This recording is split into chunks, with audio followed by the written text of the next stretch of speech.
Entering the forest, Elliott, Damien, and Claire stand at the edge of the dark forest, the fog swirling around their feet. The moonlight barely cuts through the dense branches above them. Elliott, with his red scarf fluttering in the wind, flashes a confident smile as he grips his flashlight. "Come on, guys. This isn't going to be that bad." Damien hesitates, his trembling hands clutching his backpack. "I don't know about this. It feels wrong." Claire, eager and excited, leads the way, her red hair bouncing with each step. "It's just an old cabin. Nothing to worry about." The air is thick with the sounds of crickets and a distant howl. They step forward, the eerie shadows of the trees stretching like skeletal hands. Entering the cabin, the abandoned cabin looms in front of them, its decaying wood darkened by years of neglect. Claire pushes open the creaking door, the rusted hinges screaming in protest. Elliott steps forward, curious. "It's just a cabin, Damien. No need to freak out." Damien shrinks back, his eyes darting nervously. Claire gives him an encouraging grin, though her excitement is mixed with unease. Encounter with the mirror.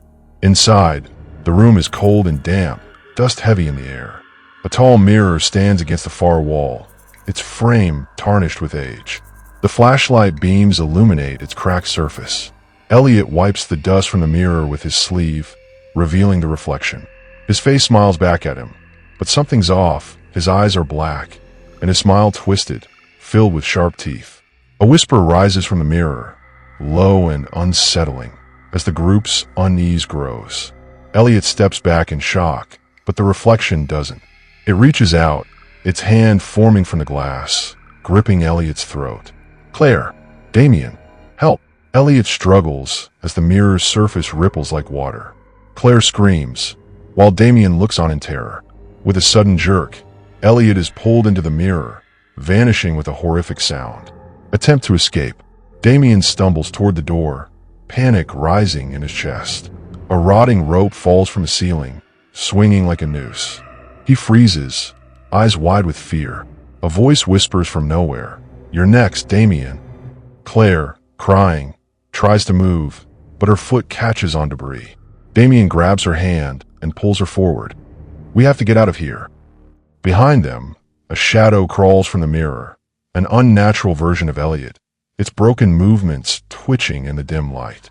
Damien snatches an old axe from the wall, swinging it at the mirror with all his strength. The glass shatters with a deafening crash.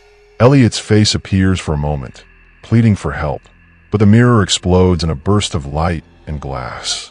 Escaping the cabin trembles.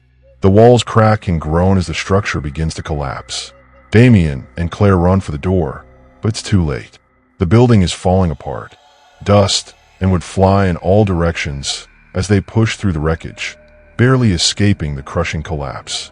Outside, they collapse to the ground, breathing heavily. The forest around them is eerily silent, the mist still hanging thick in the air. Claire's face is streaked with tears, her body trembling. We made it," Damien says, though his voice is weak, still in shock. Terrifying ending. The morning light filters softly through Claire's bedroom window. She stands before the mirror, the image of calmness hiding her inner turmoil. But then, she sees it. Behind her, in the mirror, Elliott's shadow stands. His eyes are black, his smile wide and twisted. Claire's breath catches in her throat, and she turns slowly, but the shadow remains, its sinister presence chilling her to the bone. Her mouth opens to scream, but no sound escapes. The mirror seems to pulse with an eerie red glow, and the reflection of Elliott stretches out his hand towards her. Claire's scream echoes in the silent room as the camera cuts to black, leaving only the faint whisper of a voice. It's not over.